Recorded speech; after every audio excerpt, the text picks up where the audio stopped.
Okay, it's 2 o'clock. I just heard the gun go off. You guys are going to have to give me a little bit of slack today because this is the first time in a long time I've had to run a meeting like this. So here we go.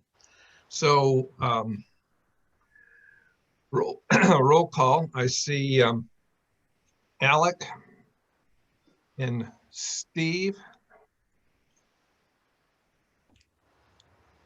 And there's Patricia. I see Patricia. I see Jeff. Bill McNally.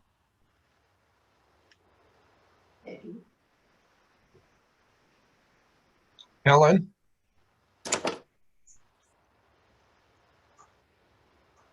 There's Steve Geisels. Steve Haynes.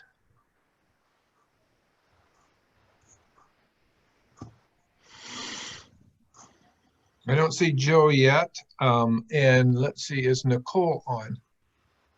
I don't see Nicole.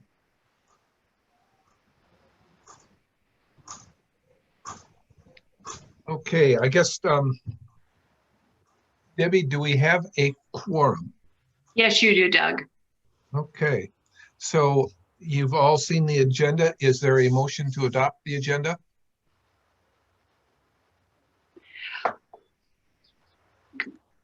Doug, could I ask a question real quick? Sure.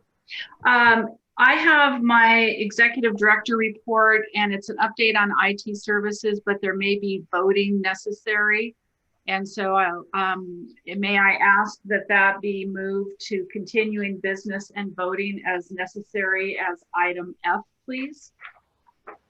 Sure. So we're taking your report and moving it to? Just the first item A, IT services. Oh, okay, and we'll move that to new business. Continuing business voting as necessary, item F, please.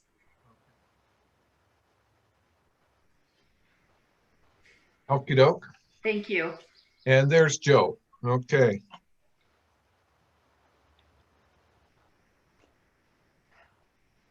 All right, so adoption of the agenda. Move adoption of the agenda as amended. And second, Bill? All right. All in favor? Anybody oppose? Okay. Let's see. I don't see Nicole on. So we'll wait for her to come on a little bit later for her report on the resort. Next regular meeting is going to be May 20th at 2 p.m. That'll be via Zoom. Okay. Approval of the minutes from the March 18th Board of Directors meeting. Is there a motion to approve? Motion to approve. Okay, Steve, in a second. Alec. And Bill McNally, second. Any discussion? Okay, all in favor? Aye. Aye. Aye. Anyone opposed? Nay. Okay. The minutes from the March 23rd meeting, special board meeting. Is there a motion to approve those minutes? I move to approve. Is there a second? Second. Okay, we'll give Patricia that second. And all in favor? Aye. Aye. Aye. Anyone opposed? Okay. I'm going to turn the meeting over to Helen now for our election. Thank you, Doug. Good afternoon, everyone, and thanks for being inside for this afternoon. Just by way of background, so everybody is clear, I want you to know how the election committee works in seeking and recruiting candidates for this vacancy. Hey, Helen, hold on just 1 second. Hey, Debbie, is there a way to clear up the microphone on Helen's? It's Lori's laptop. Oh, okay. The candidates won't be using that laptop, will they? Yes, they will. That's what I planned on them using. The other option is that I can give them this computer and I can step in there. Well, we were going to have the That won't- candidate use Debbie's computer in her office, correct? No, we were just going to be here together, but it can be in Debbie's office if you would prefer. Can you hear me? It's very garbled. Yeah, Very- it's just not good. Oh, And and it I'll was, move to Debbie's office. yeah, that's a good idea, because it was my understanding we're going to put the candidates when they were responding to question in Debbie's office. The other candidates would be in the boardroom or. The other candidates are seated alone, or, together, they're not participating, and they were going to be, candidates are going to be with me as I ask the question. So I'll just move to Debbie's office. How's that? That would be great. Okay.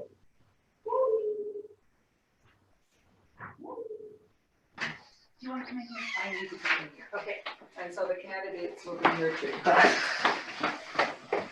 Hi. That's better. You're not making it, okay. Okay, you've got that. I don't need that at the moment.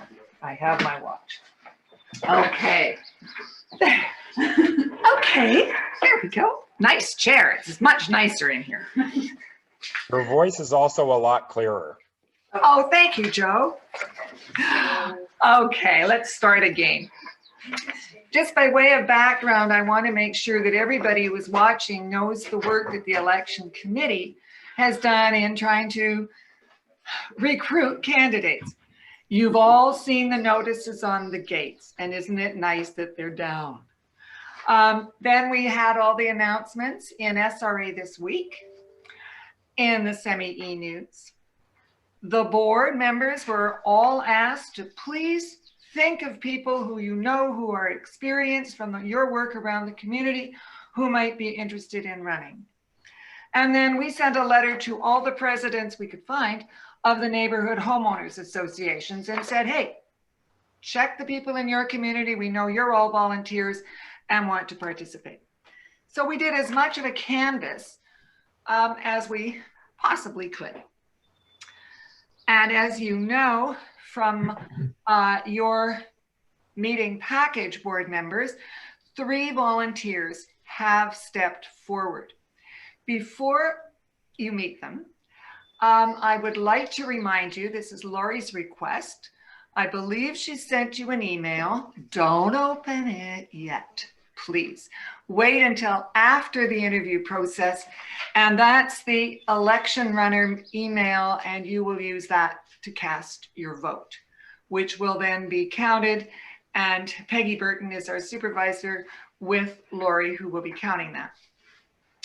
So the 3 candidates are, in alphabetical order, Brian Berg, John Palin, and Greg Wendt. Helen? You've got their biographies. So Helen, I now believe we're- Alec has a question. Yes. I opened the email before you said so, but I didn't open the ballot. I think it's important to note that the email that was sent said you're invited to cast your ballot for the SRA's 2020 annual general meeting. Oh, Lori. I apologize, Alec. I used a template. When you click on it, it will be with these 3 candidates, and that's all you will be able to vote on. I just wanted it noted in the meeting that we were voting on the candidates and not the annual general meeting. Thank you for bringing that up, Alec, and I hope that will be noted in the minutes. On the process, this process was developed after a lot of input from people, including former candidates. That's why the election is at the beginning of the meeting, rather than being an add-on, because it's really important, and I see Jeff going, yes. And the candidates are here. They're physically here at the SRA Center. They are separated from us. And they will come into, it's going to be this room now, not the conference Right. They will be each given 3 minutes to make a presentation, followed by 10 minutes of questions that the board has prepared, and they've asked me to ask them. They will all be asked the same questions. If there's more time, I'll add on because there's quite a lot of questions here. And then each candidate has the opportunity to make a 1-minute wrap up. And I will be timing that. Yeah, and of course I'm sharing this portion. And then you will vote. Then we'll count. And then we'll have a winner. And then that person, I'll bring that, tell you all. And then that person will sign the code of conduct and be seated immediately and join the meeting. That's the process that was all being developed over the past month or so. Now, we did this very fairly. I had 3 pieces of paper with a name each, and Crescinda drew the lots. So the order will be John Palin, Brian Berg, and Greg Wendt. So now what I'm going to do, Debbie, could you bring John in, please? And we'll let him do his 3 minutes, and then I will ask the questions. You don't need to see me to do that. You need to see him. Thanks, Helen. Do something real quick. Okay. Oh, okay. Nothing like taking over her office. And you said John, is that? I said John, yes, and I did turn that.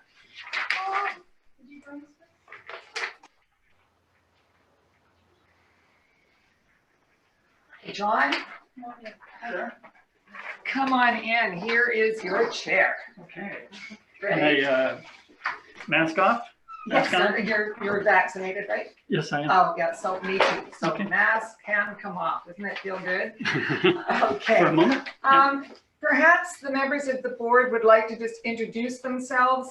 I'm going to go to the top of my screen. Jeff, do you want to just begin and say so he knows who you are? Oh, yeah, I'm Jeff Ferry. And that's Steve Haynes. I'm Steve Haynes. Bill McNally. Bill? Alec Bergman. Hi there. Hey, Alan. Doug Woods. Hey, Doug. John? Patricia Oliveras. Tricia. Hi there. Steve Geisels. Steve. And Joe Subby. And Nicole Newton, who represents the resort, is not here. Okay, it's over to you, John. So you now have 3 minutes to make a presentation, and I'm going to time you. Okay. Okay. Hopefully this won't take 3 minutes. I'm going to refer to some notes to keep me on track and keep this moving. I'm John Palin. You've previously received my bio, so I'll try not to repeat too much of that. My wife Barbara and I have lived in Semiahmoo Shore since this past July. I'm originally from Minnesota. I've lived around the country and have spent the last 20 years or so in San Diego before landing in this beautiful place. We're very happy to be here.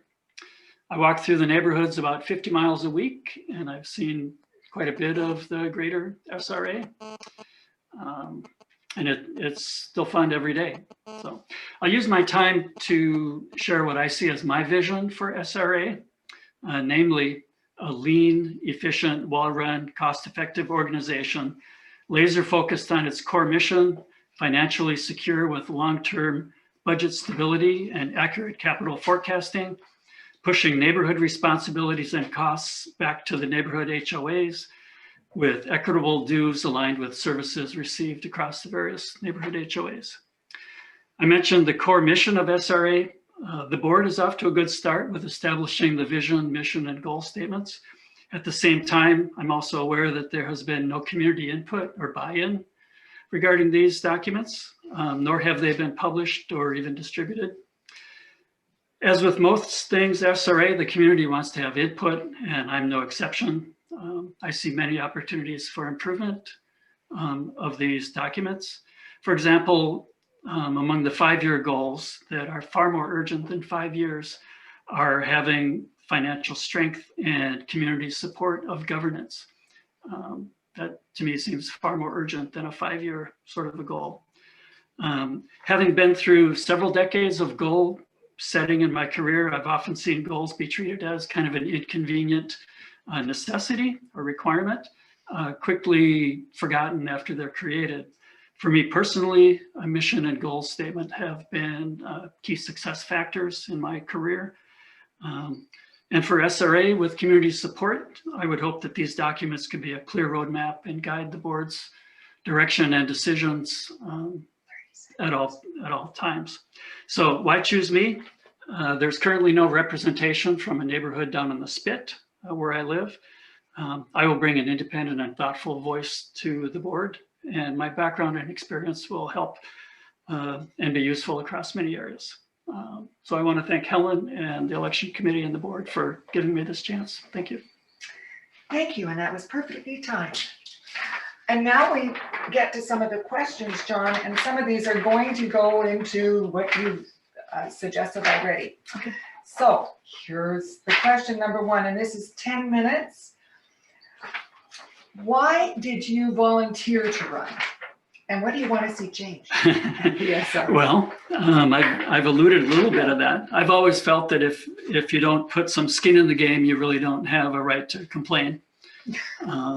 So that's part of it. I have a lot of time on my hands now, having gone from 60 plus hours a week to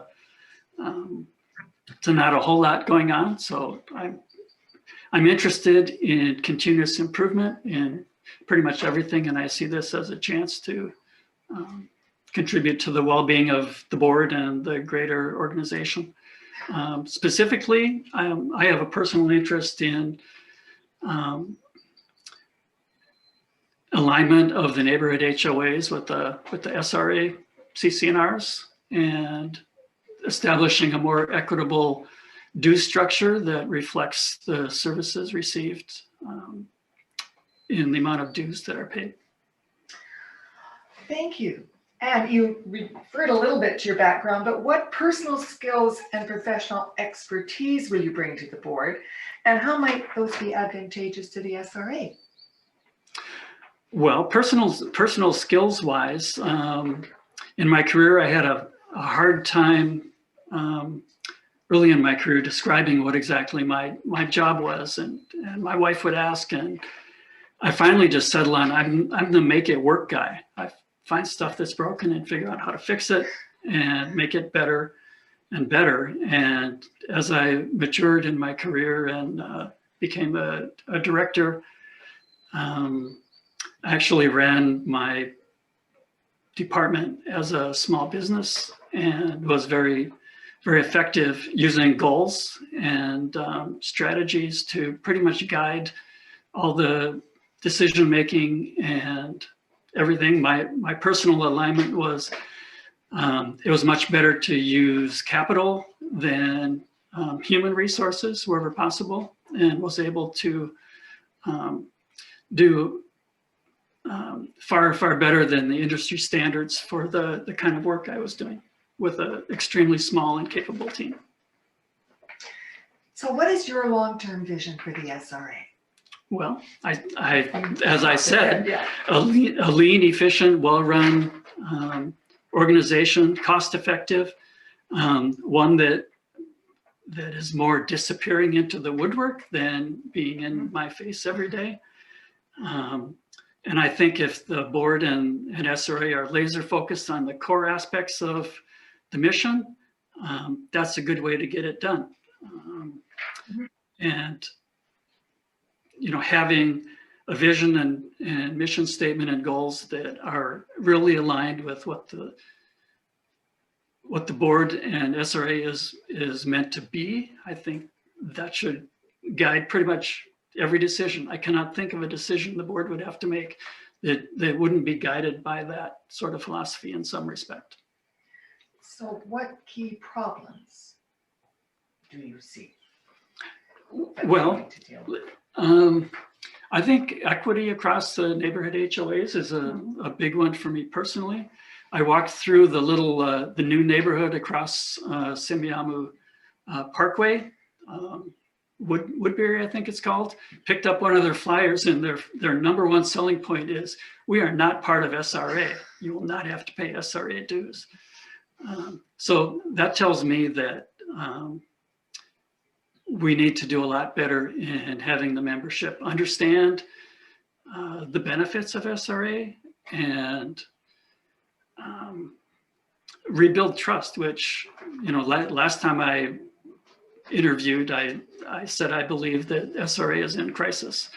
And, you know, maybe the temperature has cooled off a little bit in the last month or so, but I think building trust with the membership is really, really key. And until that happens, this 5-year goal of having membership engaged and supportive of board leadership is not going to happen. So I don't know exactly how to go about doing that, but transparency in decision-making and budgeting and forecasting and having, you know, giving the membership a straight-faced view of what dues look like they're going to be doing in the next 5 years, I think that's a really good start. Tell us about your very best volunteer experience. That's a good question, Helen. Yeah, I didn't. Somebody over here looked it up. I think it's fabulous too. The best volunteer experience. That would be with the San Diego River Park Foundation. It's a nonprofit which is geared towards establishing a public path along the entire 54 miles of the San Diego River, from the source up in the mountains all the way to the mouth of Mission Bay, if you know San Diego. My wife was I think the first volunteer with that organization before I met her. And we have both been involved in that organization from, you know, a hands-on clean up the river, volunteer for a variety of activities, contributions for land acquisition and preservation. It's been very rewarding. How long were you doing that? Personally, about 15 years. And my wife has hit more than 20. She's still on the board remotely at this point. Fascinating. Now, you mentioned you have lots of time, and this question says, how much time are you willing to devote? And do you spend most of your time during the year in the Semiahmoo community?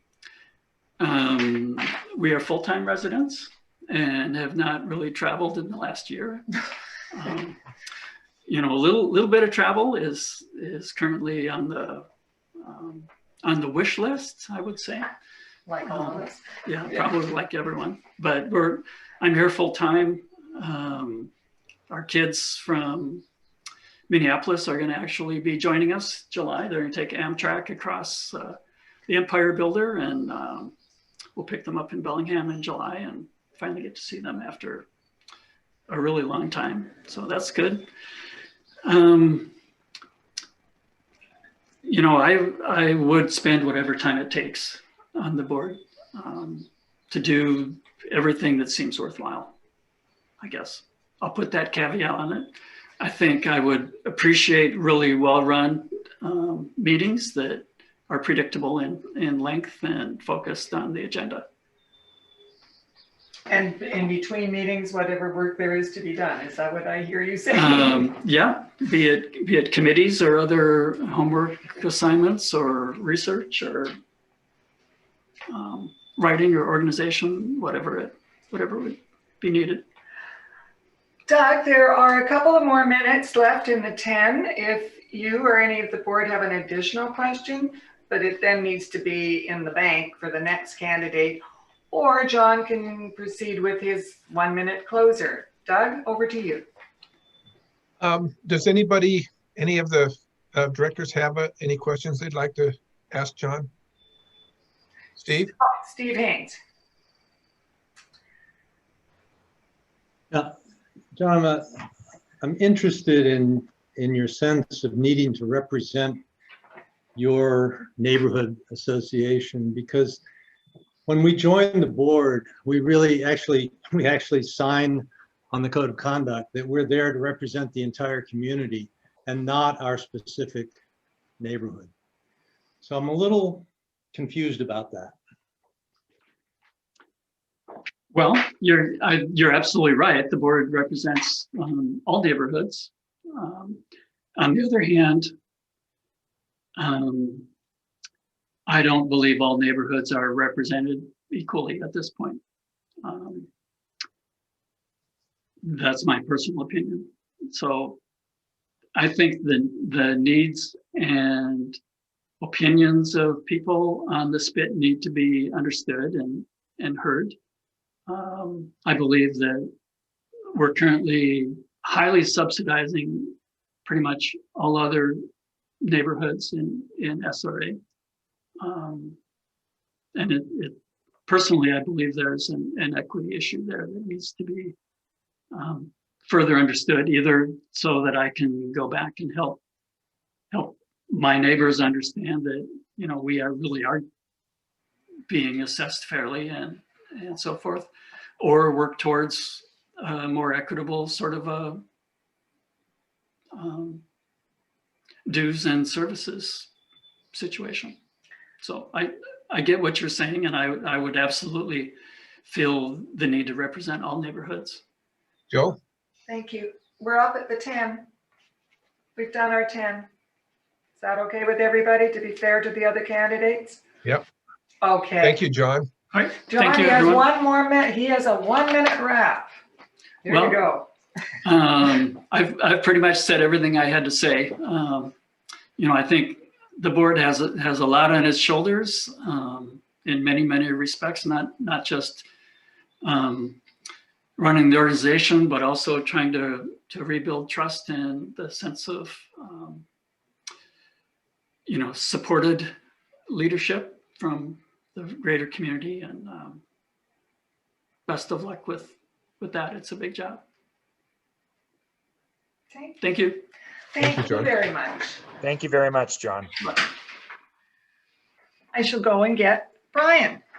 Oh, yes, Debbie's getting Brian. Good, thank you. Thank you very much, Jim. Really appreciate that. See you in a few minutes. Okay. So Brian is coming in, I believe. You've been vaccinated, yes? Yes, I am. Good, we can take our masks off. Oh, thank you. Good. Okay, Brian, have a seat. Okay. And there you go. I'll just go around and introduce everybody, Okay. and then they can say hi. So on the board, well, Debbie, you've already said hi to Dave, Oh, the yeah. executive director. Jeff, Good afternoon, Jeff. he walks everywhere. Yeah. Steve Haynes, And Steve, Bill McNally, Bill, Alec Berkman, Alec, Doug Doug. Woods, Patricia Oliveros, Patricia, hello, and there's Steve Geisels, Steve, and Joe. and Joe. And Joe. Yeah, Brian, how are you? I'm doing fine, thank you. And Nicole Newton is not with the meeting yet. Okay. So, Okay. okay, so the first thing we're going to do is that you have 3 minutes, so Okay. at a time, and then we'll get to the questions. Okay, very good. Here you go. Hello, everyone. I'm Brian Berg. I live in Glen Eagle Villas. We've lived here for 2 years. I came from the Kirkland, Washington area, and we absolutely love this community. I've been an architect for 40 years. I'm primarily in hospitals, medical centers, surgery centers. I also spent some community service time in the city of Kirkland. I was on the design review board for 10 years. Of several of those years, I was the chairman of the design review board. The design review board basically is a lot like the ASC here. Any project larger than a single family resident had to submit to the design review board for design guidelines or for design compliance, and then we would review those and they would go on for the permit. I also was living in a townhouse for 35 years, and of 10 of those years, I was a board member, and for 4 of those years, I was also chairman of the board. So I have a lot of experience that is very similar to the kinds of things that you may be needing on your board.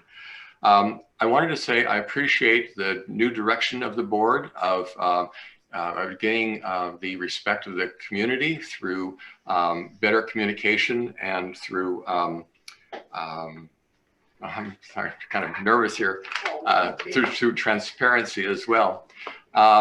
Some of the experiences that I have that might help along those ways, my design review board experience, of course, would relate directly to the ASC. My architecture experience would also relate largely to property management and project management experience. And then my homeowner experience on the board might help in the governance and CCR work that you guys may have in front of you. So I wanted to say that I believe that the SRA has a fiduciary responsibility to the membership, and I applaud that. I feel that I believe in balanced budgets and in doing some planning as far as asset management and understanding the infrastructure and how it needs to be upgraded, and to put that into long-range planning so it can go before the board into meaningful budgets and planning.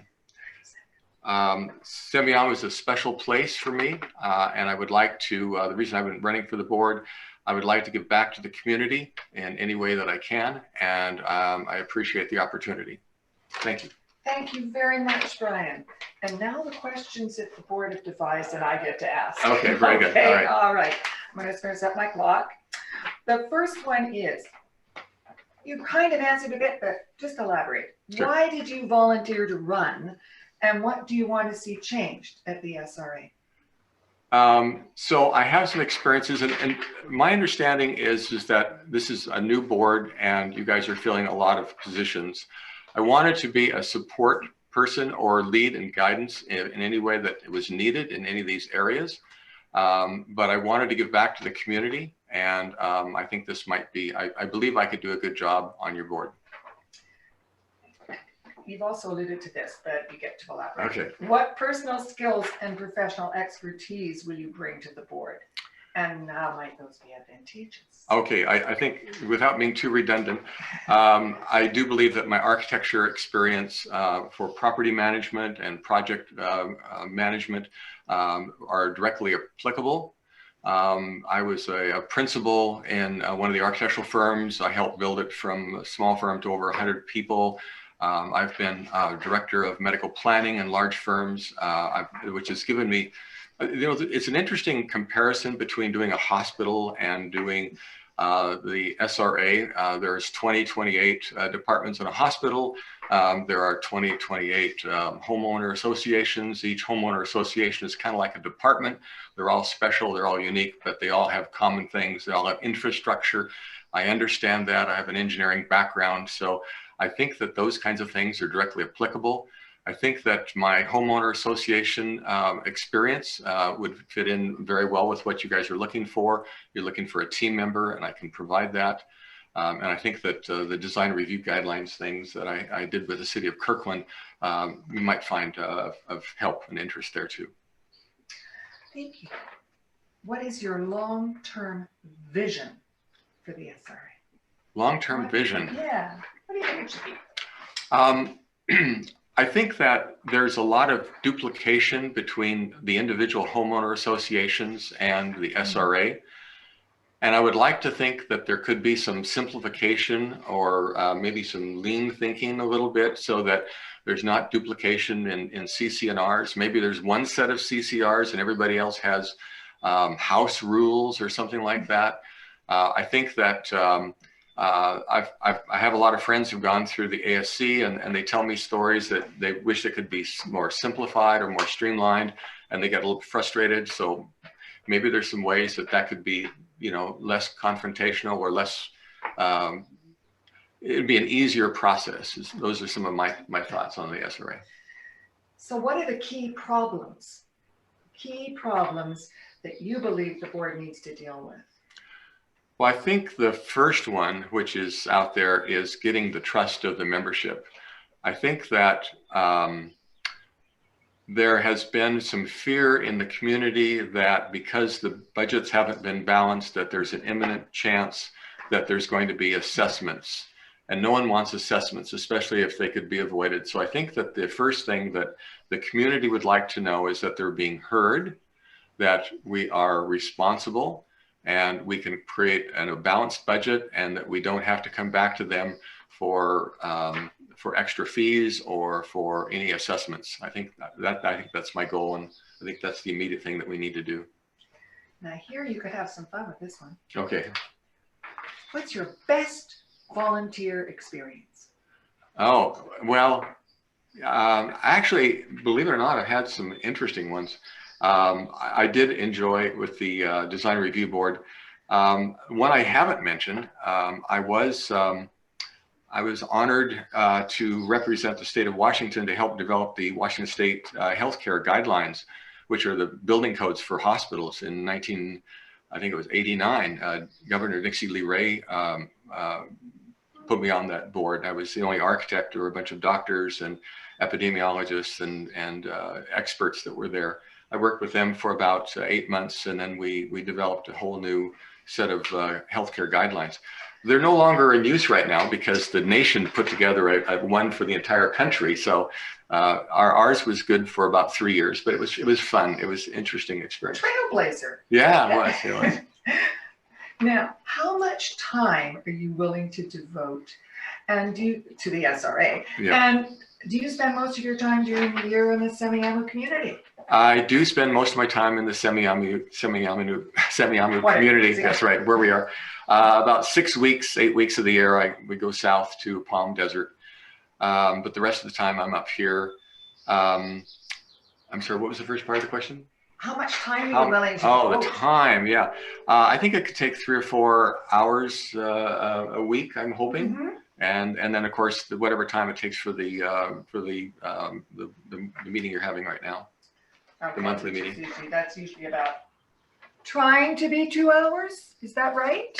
Trying to be 2 hours. You have a lot on your agenda too. Yeah, and my watch has gone a little wonky. Okay. So I think there's another question that was asked of another candidate, and that's about neighborhood homeowners associations and the bigger one. Oh. You're representing yourself or representing the whole. It was posed that when you sign the code of conduct, you sign the whole thing and not just your neighborhood. Yes, and somehow that's an interesting question about what happens when there's conflict between the homeowner association of the CCNRs and the SRA. Mm-hmm. And I think that the SRA governs over the homeowner association. So of course my responsibility would be to the SRA over the Glen Eagle Vistas. Doug, I think because I punched the wrong button, it's probably another minute if somebody has another question, but just a minute and then we can have his closing. Joe, did you have a question? I did not at this moment anyways. Anybody have a question for Brian? Okay, you get 1 minute to wrap. Oh, you know what? I think I've said my piece. I appreciate the opportunity to serve, and I look forward to supporting the community in any way that I can. Thank you very much. Thank you very much. Really. Thank you, Brian. Brian. Thank you. Okay. Hey. Now, Debbie has gone to get Greg, and Greg, Lori, I think you're going to screen share. We'll let Greg speak for a minute, and then he has a PowerPoint. Well, the audio's not good in there, so you're going to sit in my chair. You're in here because it's not good here. You've been vaccinated, yes? Yes, I have. Okay, here too. I think you know everybody, Greg, but have a seat. It's your turn. Oh, you're going to stand behind me? I'm standing to your side. Okay. Yeah, and not 2 steps What are back. you doing? Yeah. Okay. Just so everybody gets a chance to say hi to Greg, you know, Debbie. Jeff, we'll just start to you. Hi, Greg. Hello. And you know Steve Haynes? Yes. Steve. Bill McNally? I don't think there's anybody there I don't Al, know. yeah, but they all like to say hi. Oh, Alec, you want to say hi? Doug Woods, Greg, Patricia Oliveras, Steve Geisels, Greg. and Joe Subby, and Nicole Greg, is how are you not doing? with us at this point. No. Okay, so Greg, you have the 3 minutes for Okay. your presentation, and then we go to the 10. So I think Lori is going to handle this, correct, Lori? Oh, she's in charge of my presentation? Yeah, Lori, you tell her you want. Can you can all see the, Okay, we just can to, see it. okay. okay. Good, just go to the next slide. Okay, so I just put up, made a couple slides, and what I was hoping to impart in my 3 minutes is why you might want to consider me for the board again. First thing I put in there is I have 4 years of history, and looking at the combination of the board or compilation of the board today, there are only about 2 people on the board that really have any past experience with the history of the board. So I would bring that on. I did send an additional treasurer's report that we put together in 2017 for the AGM meeting. And it's kind of a, this is what we did and what we expected as part of the board in that era. And I wanted to have you look at that and sort of look and see if what you're trying to attempt today is the same as what we were trying to attempt back then. And so it's just for a little thought process. And also what I've experienced in my past 4 years is listening to what the community really wants. What I've seen is that a lot of times the board hears from people, from the activists, and maybe not the general community. It's like the old saying, the squeaky wheel gets the grease. And not sure how many of you actually go out and talk to residents. It was a point that I made during my tenure on the board, that I talked to people one-on-one and got a really good feeling for what they thought we as the board should be doing and the directions we should be going. And was really appreciative of the feedback, and that did form a lot of what I was doing. Let's go to the next slide. So next one is why do I want to be on the board? Well, the first reason is that, to give it back to the Semiahmoo community. It's a great community. Love living here. And I think it deserves, all of the people deserve the board to serve them. I want to preserve the community well-being, and hopefully that my point of view will bring some balance to the board, weighing both sides, not necessarily saying one way or the other, but do a pros and cons approach, as I've done in the past to things that are brought before the board. So that's it. Your timing was absolutely spot on, Greg. Thank you. We can unshare that screen and bring it back so Greg's there. Good. Okay, I've got the questions that the board put together. Okay. And I'm going to ask them. You get to answer, and we have 10 minutes. Go. So you did talk about this, but why did you volunteer to run, and what do you want to see changed? Okay. So I volunteered to run because I feel it's essential that people give back to the community. Mm-hmm. And my feeling again was this board is brand new. Just very few people have a lot of board experience, have a lot of historical experience on the board. And I'm hoping to bring that back and give the board, again, a sense of balance. Okay, number 2. What personal skills and professional expertise will you bring to the board, and how might they be advantageous to the SRA? Okay, well, I'll use my past experience on the board. I was assistant treasurer for a year, treasurer for a year, and I was president of the association for 18 months until I had to leave due to heart surgery. My experience is that I have managed budgets upwards of $50 million. I have managed departments upward of 200 people. So I think I've got the monetary skills and the personnel skills to lead and be on the board.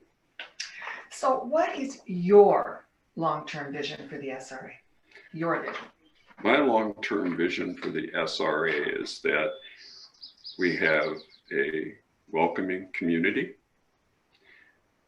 The gates are always open, figuratively speaking, yes, of course. And that we become, as I think was stated in one of the town halls, that we become a premier community of the Northwest. So what are the key problems that you think the board has to deal with? Well, I think some of the key problems are, number one, budgetary. I'd like to see us get back to a balanced budget, and even to the point where we have a surplus in the budget, which we did have, well, in the entire 4 years I was on the board. We managed a surplus every year. It's not a big surplus, and as a nonprofit, we're not supposed to have a profit. So that's the point being. So we want to get back to that point of, and what was the question? And the rest of the question? That was the key, the key problems, and you see that as being a key. Okay, now you might have some fun with this one. Tell us about your best volunteer experience.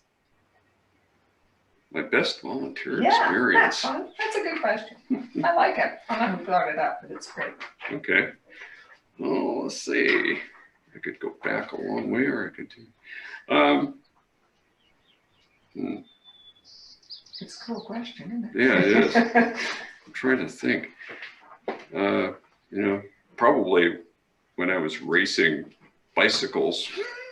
Oh, tell And we would set our club obviously would host a race, and so I would be with the club, and we'd be out there setting up the course and getting all the prizes together and getting all the crowd control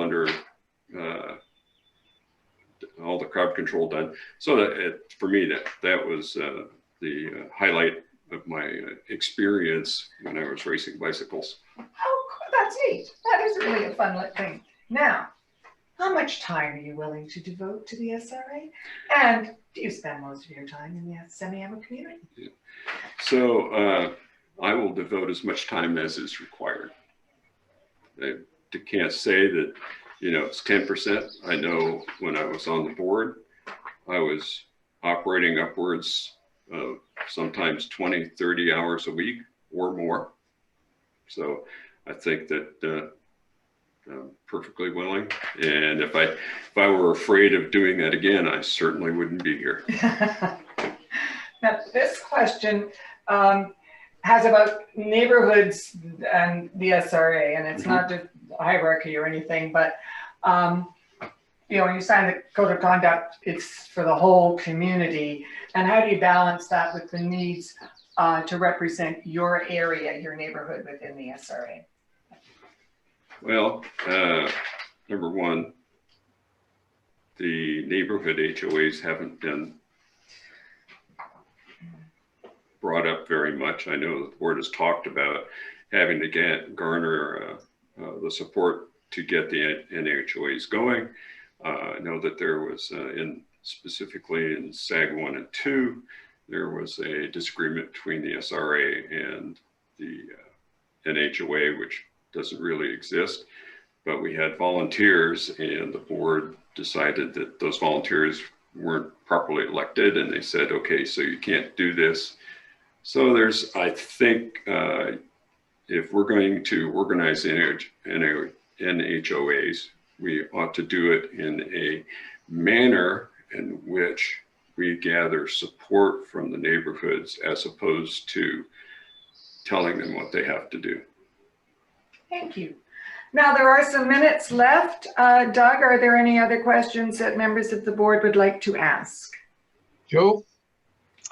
Greg, I know you've served for a few years on the SRA board in the past. What is it about your past experience that makes you believe that you will be a valuable director or contributor to the current board? That's a kind of a loaded question, but you know, I think just the experience of course, having put together a budget, having to work with the board and our employees in order to put those things together and do the research necessary. We had to do, you know, the Boundary Ridge stairs. Practically nobody knew they even existed until I asked the question that we got in one of our reserve reports, and that started a firebrand because nobody knew they existed, and then they got damaged. They had to be repaired. So they'll do the research necessary and to support what the board wants to do. Doug, are there any others? Anybody else have any questions for Greg? Nope, go into the final wrap Then up. you get 1 minute to wrap. I don't think I need 1 minute to wrap, but just say thank you very much for consideration, and I sincerely hope and look forward to being on the board again. Thank you, Greg. Lori, can you now? Thanks, Greg. You're asking people now to open their emails? How about you, Peggy, you need to go out to Lori. And then would you like to go join the guys in the conference? Sure. Oh, Lori. Do you guys want to come in here because they're going to be counting? We're just trying.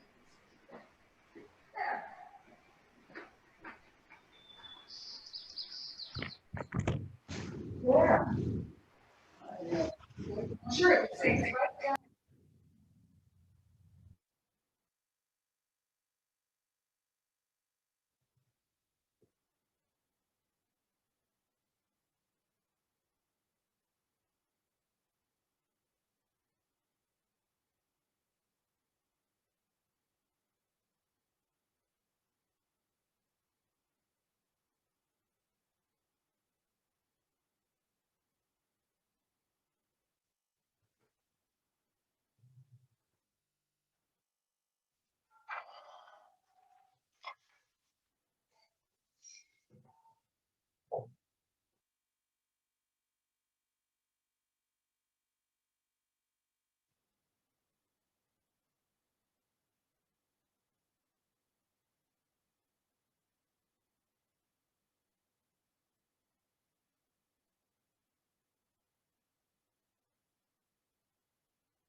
So Jeff, how far under par were you when you were playing golf this morning?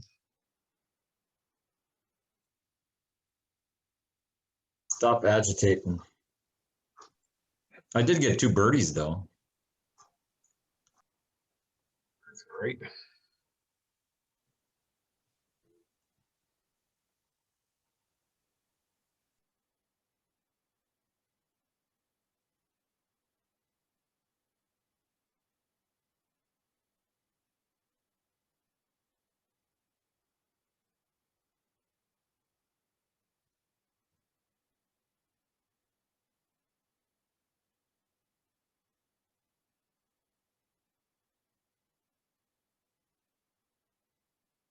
How's it coming, Lori?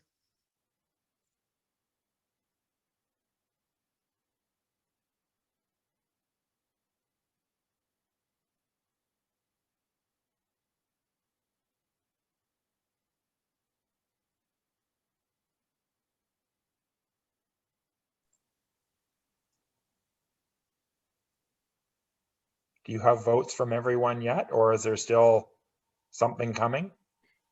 I have received all votes and election runner has tabulated the results, and I will let Helen speak to them. Thank you.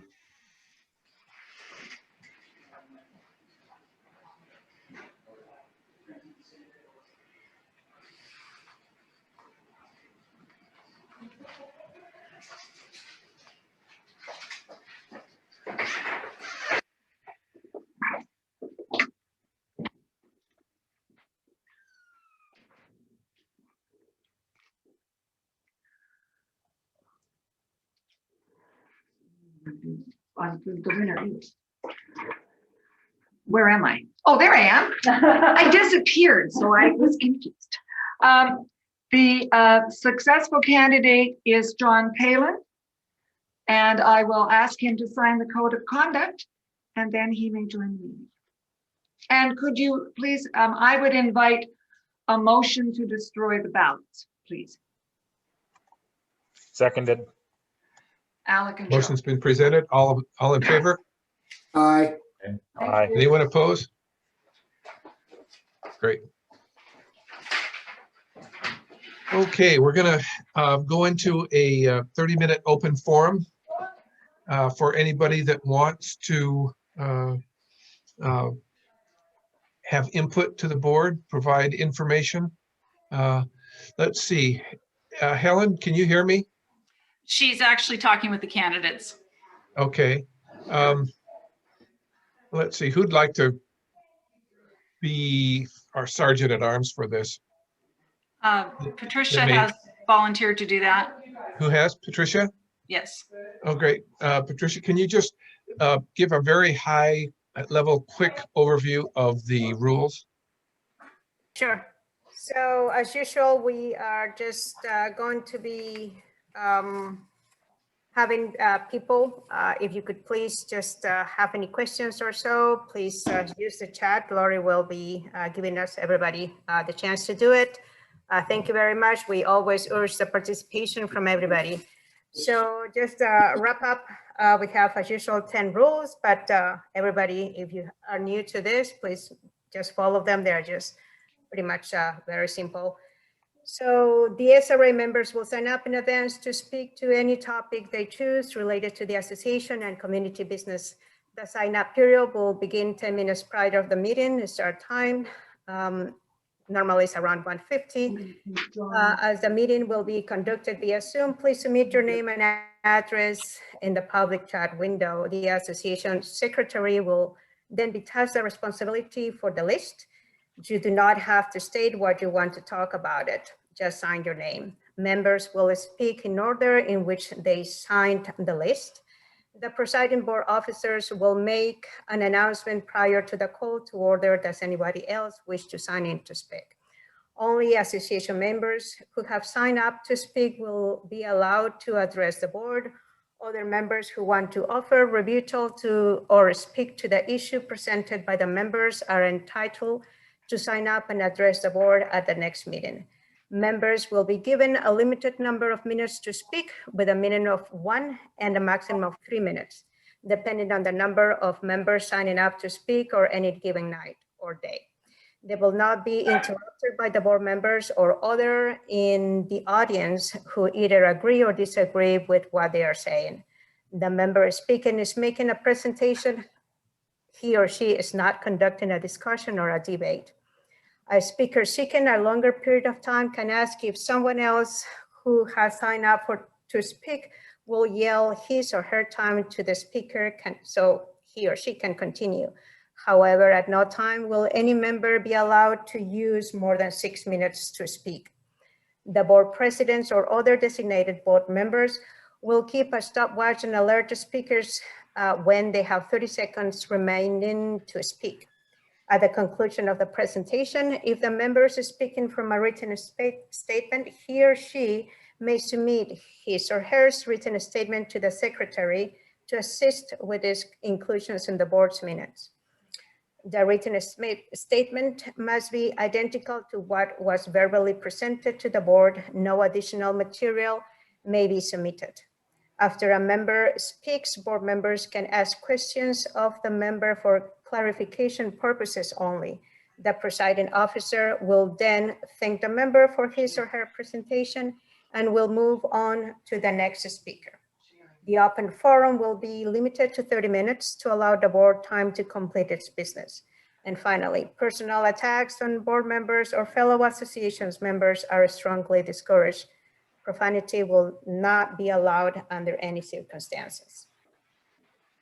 That's all. Okay, Lori, do we have anybody on the list to speak? She might be just a moment. She was assisting in the conference room, Doug. Do we have anybody signed up in chat? What I see under chat, Doug, is I don't have anyone who has asked to speak. That was at 2:57. Sorry, nobody has indicated that they wish to speak in open forum. Okay. If there's anybody there that does, please unmute and let us know. Otherwise, we're going to move on. Okay, let's move along. Doug, Yes. may I introduce your new member of the board? Absolutely. John Taylor, welcome. Thank you very much. Welcome, John. Welcome, John. He has the agenda. I have my agenda packet, so we can share that. And now I think the next thing is to elect the officers. Is that over to you, or am I doing it? That's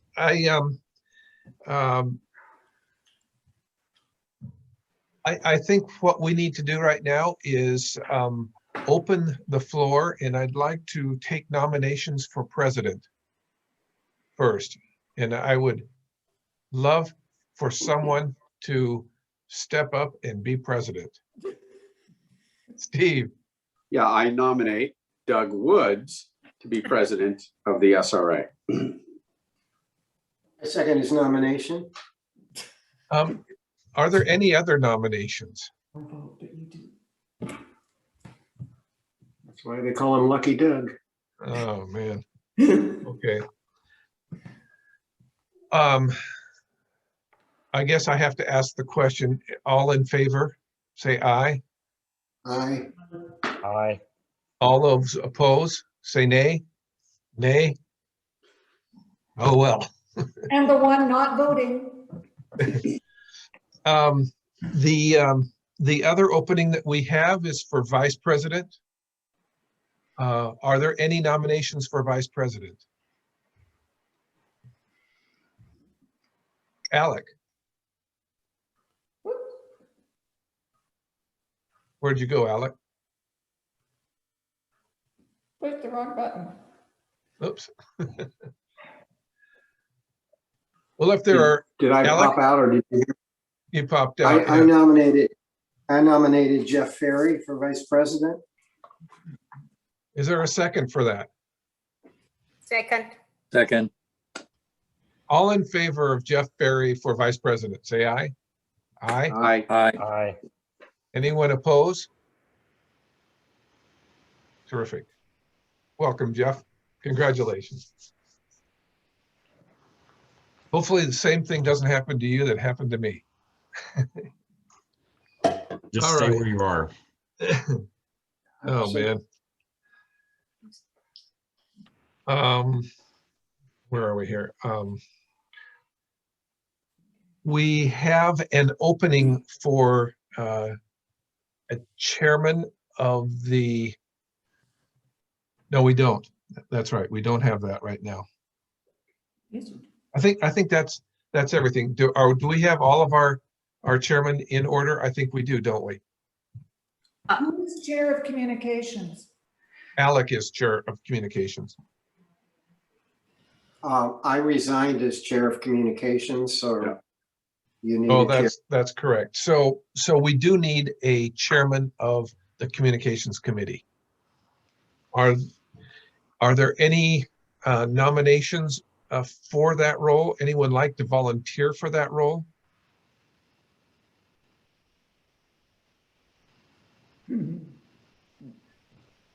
Does anybody here have good public relations or corporate communications experience?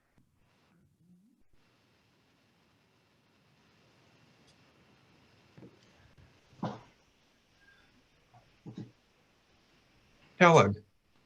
No, I do, but I am not doing it. And I can't as chair of elections. I only have 20 odd years in the business. No. Alec? I will serve as interim chairman of the Communications Committee until I am either assassinated or until somebody else steps forward. Patricia? Yes. I know that there's plenty of very good, well, English-speaking people. English is my 5th language, but I'll be very happy also to step up and work with the rest of the committee if nobody else is, or until we find somebody else that can do that. But I'll be very happy to help on that committee as well. Okay, so why don't we, Patricia, I think that the committee would love to have you on the committee. Alec, why don't you continue to chair that committee for the next foreseeable future? And Patricia, perhaps you could participate on that committee and provide good direction and leadership. Alec? I would welcome the opportunity to work with Patricia as the co-chair. Sounds good. Great idea.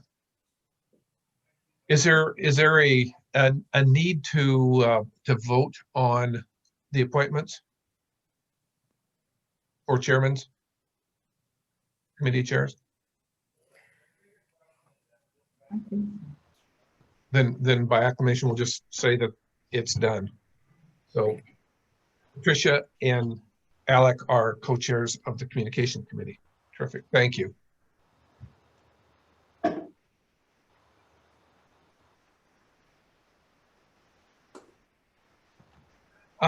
Debbie, could you give us your executive director report? Yes, thank you, Doug. As you most know, I returned from being away from the office for a couple weeks on Monday, so it's been pretty action-packed, and we're making some progress on several things. I wanted to bring the board up to date that the engagement letter has been signed with Jay Vandal for the audit services, and I will be making contact with him in the next day or two to get that underway. And of course, I'll be working with Treasurer Joe Sothey on that. And then next, the bioswale repairs that was authorized by the board. The contract for services is currently with SRA's legal counsel for review, and so that we make sure we have everything covered legal and insurance wise on that. And then thank you for moving IT services to continuing business item F. And that's all I have for this time, Doug. Does anybody have any questions of Debbie? Okay, thank you, Debbie. Appreciate that. Joe, Treasurer's report. Thank you very much. So I sent to you prior to the meeting a one-page summary of a report that I'd like this to become. What is in the current board package is 30 pages. And I wanted to put it in there because A, I don't have access to the accounting system to be able to format anything different. At this moment in time, I was hoping to get it in the last 4 weeks, but circumstance had it that I wasn't able to get access. But what I also want you to see is that's an awful lot of numbers. This is the first time I've been on the board where I've actually been the treasurer. So looking through, I'm a finance guy and I'm used to seeing numbers. This is an awful lot of stuff to go through. And I don't know that any of you have actually gone through this many numbers or this many pages with numbers on it in the last few months. I know when I've seen it, because I've attended board meetings even when I wasn't on the board, and I was able to see one or two of these reports, and I thought, holy cow, we got to change this. So there's, in a nutshell, there have been no month-end adjustments for the period of March because I wasn't able to see anything. I wasn't able to adjust anything. And Debbie, while she was away, and Jennifer, while she was finishing her contract, weren't able to do anything or make adjustments as well. So there are some adjustments that are going to be necessary. In effect, the biggest thing that we care about as an association on the balance sheet is cash. And if you looked at February's statement, which isn't represented in this report, but it will be represented in future reports the month prior, we had about $1.2 million in total cash. This month at the end of March, it shows that we have about 1.05 million. So in the month of March, according to the report, we burned through approximately $150,000, which isn't a big deal because we collected all our half a year's dues in the month of February, which is in the vicinity of about $375,000 in cash. There was some more that was collected as well, but a $150,000 change is not a big deal at this moment in time. The only thing of significance on the balance sheet that I could see is on the third page. There's one account under other current assets. It says allowance for doubtful accounts, account number 1001, which is different from account 1201. And it has a negative balance of about $32,000. So to the best of my knowledge, that shouldn't be there. I've never seen an allowance for doubtful accounts sitting where it's a larger balance than accounts receivable. So something has to be done. I would imagine that perhaps some of the money was collected that wasn't collected in February from HOA dues, and it should probably be treated as revenue rather than allowance for doubtful accounts. I'm not going to bore you with accounting ease or anything like that, but I have a feeling that there's probably about $20,000 more in a brief chat with Lori earlier this week that's in revenue, but is currently booked to the balance sheet. Very simply, there's not much that happened on the statements or in the income statement for the month other than collecting money that was due. But if you guys have opened up the sheet that I sent to you on email about an hour before the meeting, that's my one-page little synopsis of January to March actuals versus January to March, the adjusted budget.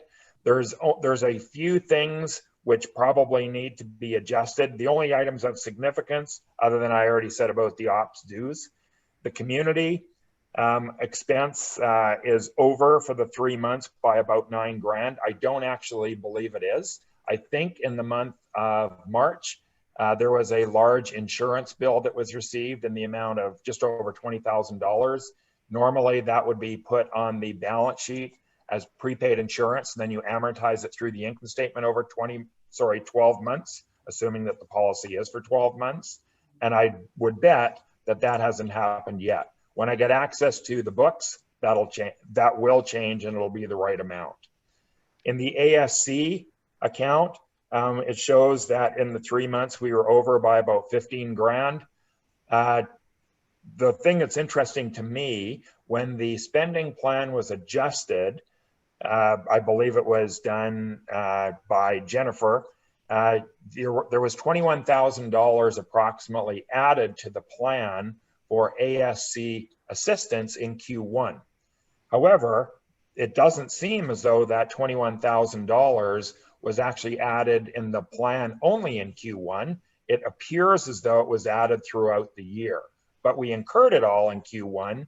So the actuals look pretty bad compared to what the plan was, but I'm thinking that that wasn't actually the case.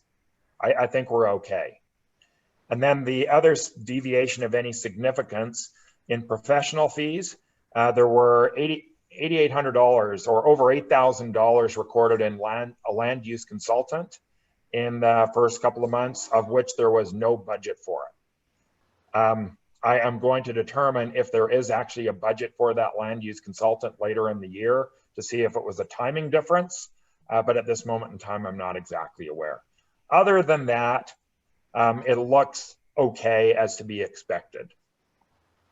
Let me just ask Alec, the land use consultant, do you have perspective on what that might be? I actually have no idea what that references to. Do you know, Joe, what the reference is to? I don't have any access to any of the things that have been booked since I've been on the board. I mean, one of the possibilities is that it was booked to the wrong account. I certainly don't know that, but it just, if you look on the large document that came, you'll see there's an over $8,000 amount. I just don't know what it is, but I will find out before the next meeting, assuming that I can get into the books and look at invoices. Is it possible it's the ASC consultant, or would it not be there in that line item? You know, anything's possible, Alec. You know, I could speculate, or we could speculate. The ASC amount was actually seems to be in line of $21,000. It was for the ASC consultant that Joint Partners brought to us in the first quarter. It appears as though that's probably been recorded correctly, but I certainly don't know if there were any additional amounts that might have been recorded to them. From what I could see for the annual budget, I don't think that there was an amount in the budget for land use consultants, but I don't have full access to it to be able to determine if that was the case or not.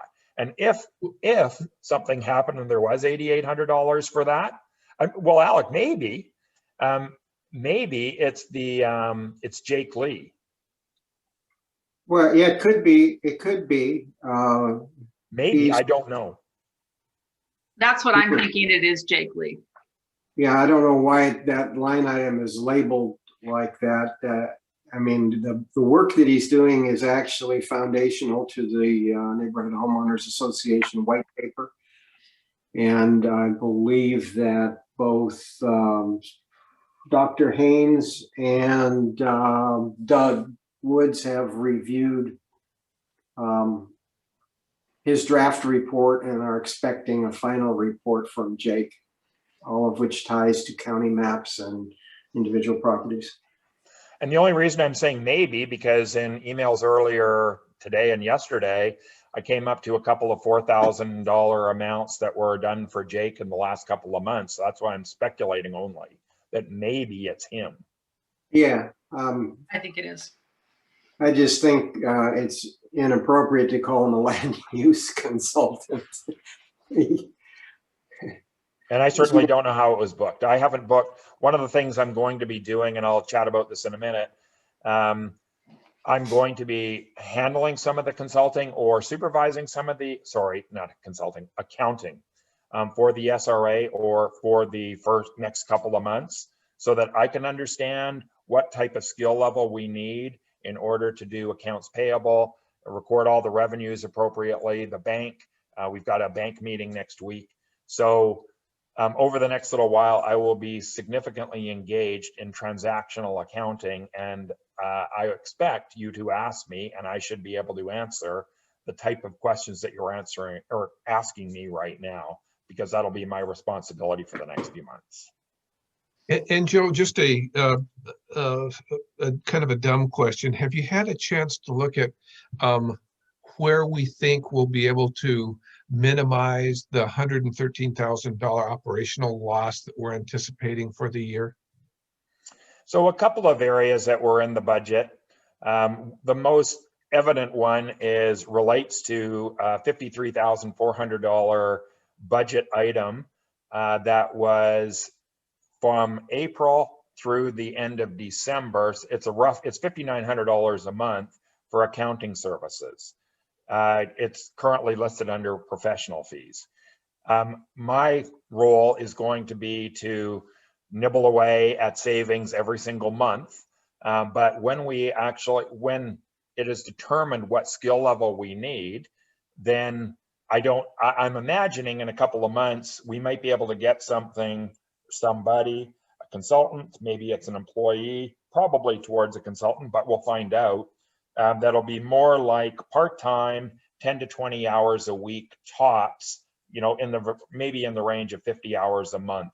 And that, one interesting thing I found out when I was there 3 weeks ago, just before Debbie went on vacation, that I certainly didn't know, Lori actually does some of the revenue accounting. It's not an accounting per se, but she takes care of the revenue streams coming in, which is most of the HOA stuff. But there are other revenue streams that she handles. I'm going to find out in the next few days to what extent does she do accounting on the revenue side. And one thing I didn't know before I went into the office is that Justine does a bunch of the accounts payable stuff. So we already have people doing some basic bookkeeping stuff. And it's very possible, I'm only using the word possible, that we might be able to utilize their skills that they've either just learned or have been using to do a little bit more, so that maybe we'll just have somebody needed to oversee month-end accruals, month-end journal entries, et cetera, which becomes pretty routine once you get into a rhythm. So that's about, you know, I'm thinking by the end of the day, Doug, that might be between $30,000 and $40,000 savings, maybe a little bit more, and that's just on one line item. And the 113, there was some other consulting fees that may be dicey. We've got in the budget $32,000, $33,000 listed for legal. We may need that. We're utilizing legal counsel a lot more than we used to in the past. I know the audit is budgeted at about $12,000, $13,000. We had a quote of about $6 or $7, if I remember correctly, just a month ago.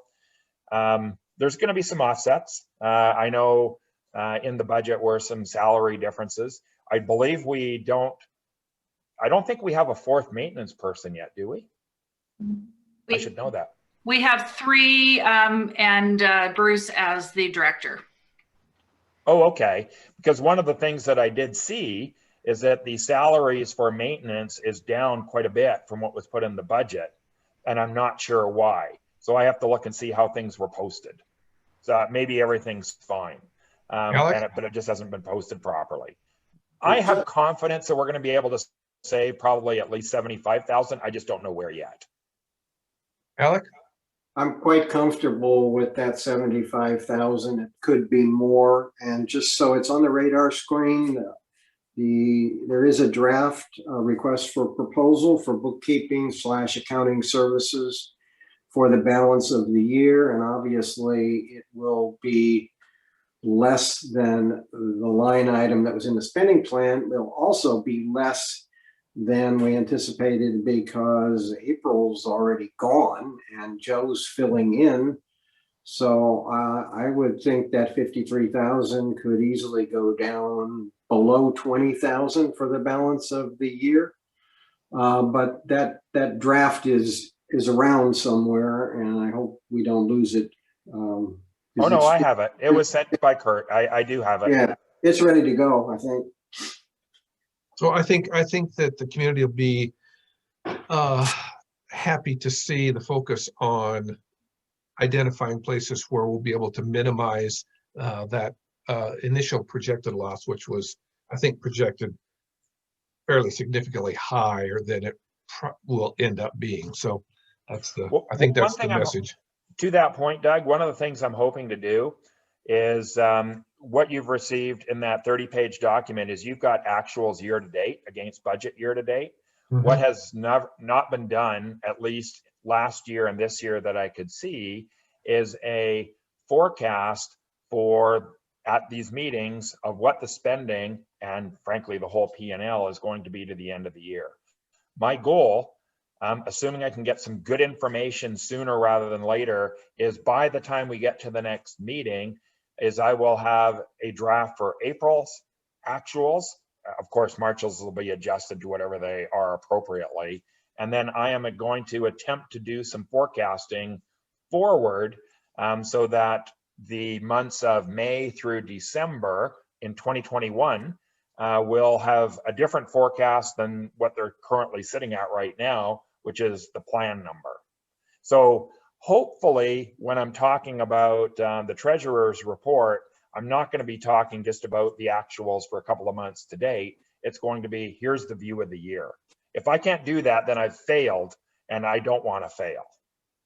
Yeah, I think that it would be great to, towards the end of May or early June, be able to put a special report out to the community that just says, you know, here is the progress that we're making.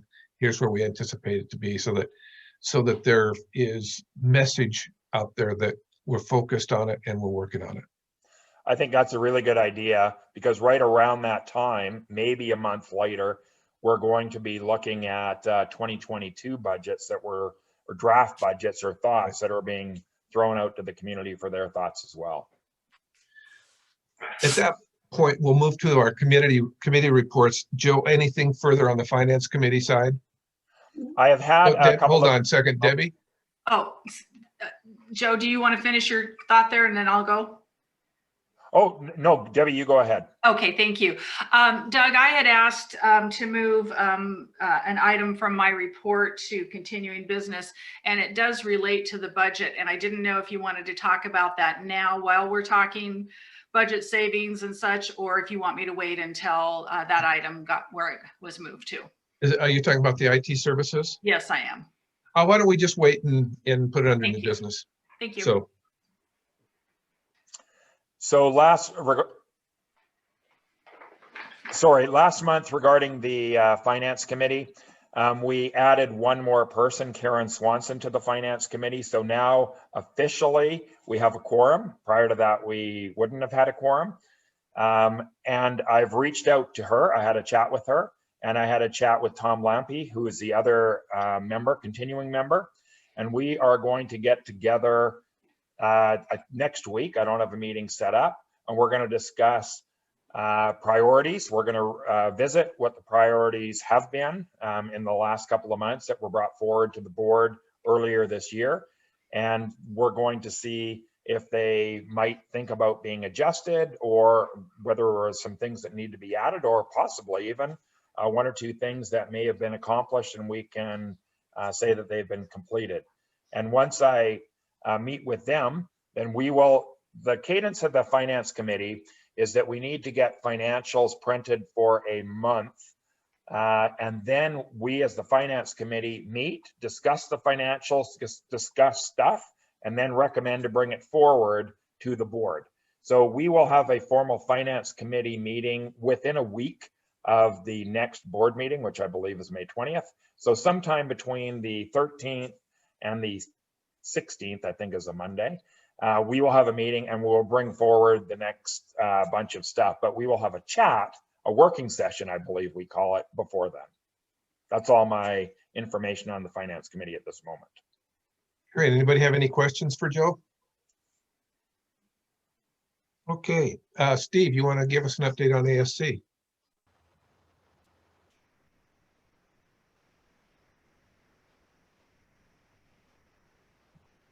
You're muted, Steve. Do that. We have been working, we've seen an increase in new home submissions.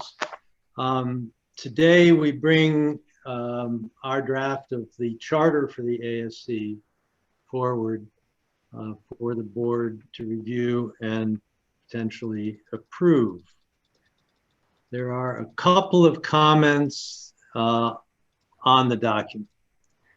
The first is that section 2, which is entitled Mission and Scope of the Role, is language that was put in a template that we received when we began the process. Section 6 of the bylaws, which authorizes the establishment of the committees, uses a title that's just scope of role in some of the charters and mission and scope in other charters. So there's some language that we're gonna have to clean up between the committee reports. We could take mission and out of the first line of section 2 now, or we could pass it and straighten out those wording issues later. In section 3, there are two sentences in here that are wishes of the committee that would be in conflict with the current CCNRs. And we put them in because we want the board to be aware of these hoped for changes as we go forward, and as a reminder to us to address those issues. They are that the chairperson must be a member of the SRA board and is a voting member of the committee, which is not currently allowed, and that the committee feels strongly that there should be a term limit on the chair of 2 consecutive 2-year terms. So those 2 sentences should be stricken from a charter that is approved at this time. And down in section 10, the language of the mission of the ASC appears again. And again, there's inconsistency among the different charters that are being developed as to whether that language should be in the document or not. Other than that, you've had a chance to review the charter, and I'm happy to take any questions. Anybody have any questions for Steve? Alec? Steve, are you, is it your desire to approve this as a final charter subject to those wording changes? Yes. And I guess then semicolon, and then take the language that is inconsistent with the CCNRs to the annual general meeting for inclusion in any suggested CCNR changes. Correct. Okay, then I would move to approve the charter subject to those changes and conforming the 2 paragraphs where mission is cited, and that language should be conformed, and then strike the 2 sentences for the time being to be explored later that speak to the vote and term of the chair. Is there a second?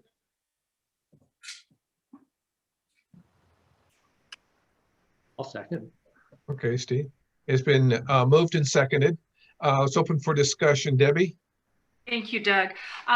Steve, I'm sorry, as I was trying to catch up on everything this week, I was directed in the past to forward all charters for legal review. Richard Davis was also on vacation, and he just sent a couple minor revisions. That's why I had stepped away. Lori, if you'd like to share the screen, again, they're very minor. On page 1, item 2, the last sentence in the second to the last paragraph, he revised it, saying the ASC is expected to make such requests to the board when it deems appropriate rather than to do so when necessary. Lori, that's just a little for, let's see, there we go, right there. And then you'll see in item 3, he added the word majority vote. I don't see any modifications on page 2. At the top of page 3, he said, except for working meetings, all committee meetings are open. And I believe just with those very few revisions, that was all his comments were on that charter. Alec? I will withdraw my motion and remove, that is remove, that we approve this charter subject to the changes in the original motion plus the changes made by Council Richard Davis, and adopt this charter for the ASC until such time as the board deems it should be changed. Is there a second? Steve? You noted that Steve Haynes seconded the motion. Any further discussion? I have a question. Bill? Steve, you were talking about part 10 as having some statements that were in conflict with the CCNRs, and I did not understand which one you were referring to. Could you just repeat that? It's not in conflict with the CCNRs. It's just that there's inconsistency among the various charters that we are currently developing and considering. And it's the piece right at the beginning that says trained to support the mission of the ASC, which includes. And I think there's been some question as to whether the ASC should have a mission or it should just be the mission of the SRA, or we should just eliminate the mission language altogether. Either way. Okay, well, that was part 2, is that correct? No, that's section 10, deliverables. Okay.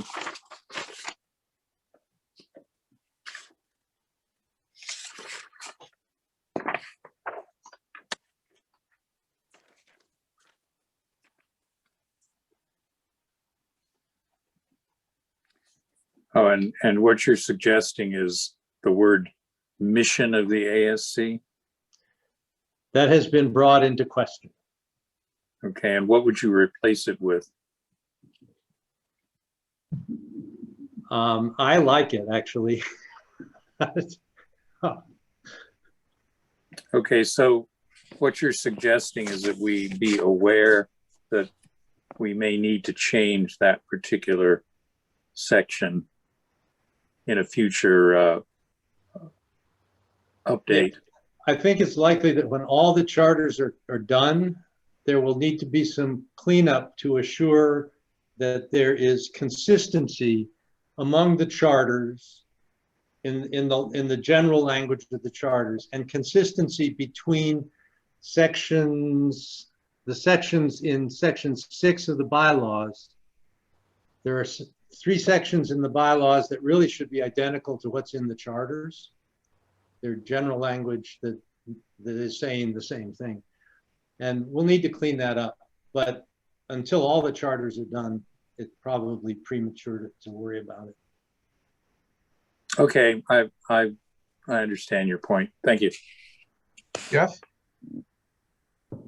I just was going to say, I thought all the charters were started from the same boilerplate. That's the way I read them. So there's still inconsistent language. Is what you're saying, Steve. Yeah, Jeff, I really wish that that's what had happened, but it didn't quite happen that way. And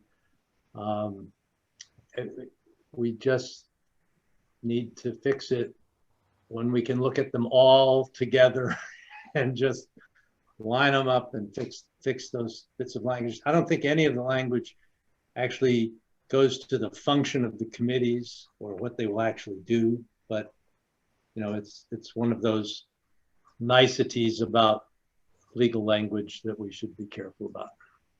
But to that point, is there a process for that to happen? Because ideally we want to have these things finished, you know, checked the box, and so we can move forward and not have these minor discrepancies. Well, a process about all the charters is above my pay grade. So no, I wasn't directing necessarily you. It's maybe an open question to Doug or Debbie. I'm not sure who. Well, if we think that there's work to bring them all together so that they are more of a template than what we have, we could certainly put a special board meeting together, a working session, to just kind of line them up and just be devoted specifically to that if we want to. Steve?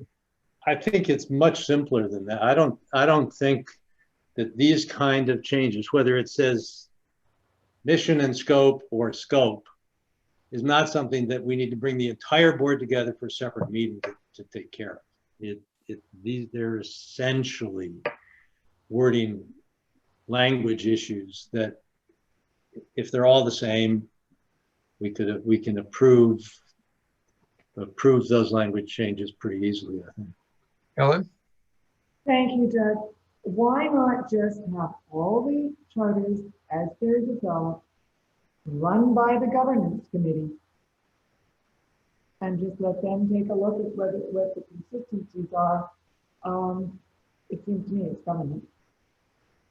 I would suggest maybe we just, 3 or 4 of us that have a vested interest, we get together around the table and just figure out what needs to be changed. And then bring it all back at once. Alec? There are only 2 issues, I think, to consider. One of them is the confirmation of the language, one charter to the next. And that can be done to some degree, but not in totality, because each charter represents a different function of the individual committees vis-a-vis each other. The other issue is the deconfliction of the language in the charters, and much of that has been done. So my suggestion is that the most efficient course forward is to stand up all the committees as quickly as possible, and then take the charters in toto to the governance committee to have them reviewed as to form. But I can't imagine that would take more than an hour or 2. Yeah, they're all reviewed by council already, and I think the priority is to get the committees standing and populated, and then you have the option at any point as the board to change any one of the charters without changing the bylaws.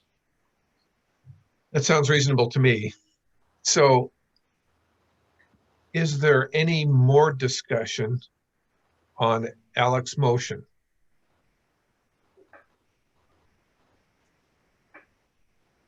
And I'll take a vote. All in favor? Aye. Anyone opposed? Then what we should do is let's get all the charters together, get them into final form and shoot them to the governance committee, and then we'll get the governance committee together, look through it. Anybody can participate. Alec?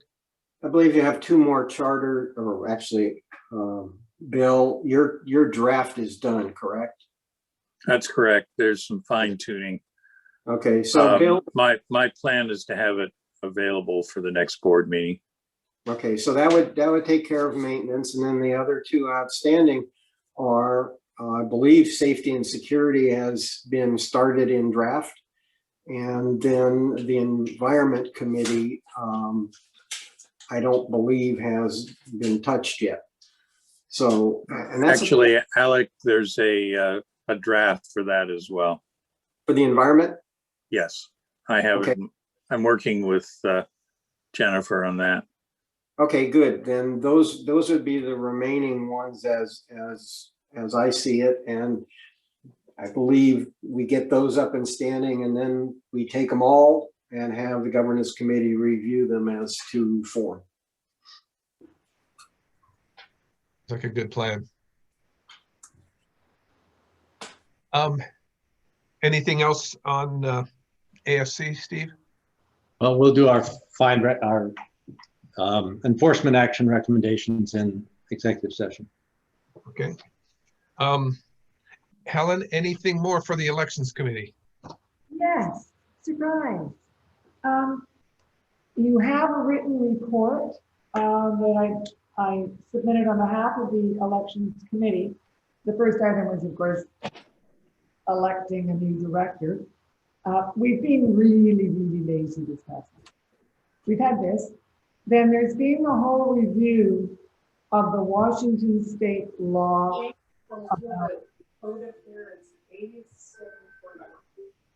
Somebody needs to mute. And it's specifically about the budget. There's been so much misinterpretation and misunderstanding. And it began at one of the recent town halls. So have reviewed this, I've reviewed this with Michael Hayden, who was involved in when the law changed in 2018.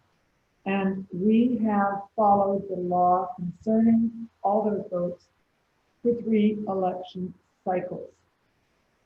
One of the things in the law that cannot be changed by a homeowners association is section RCW 64.90.525.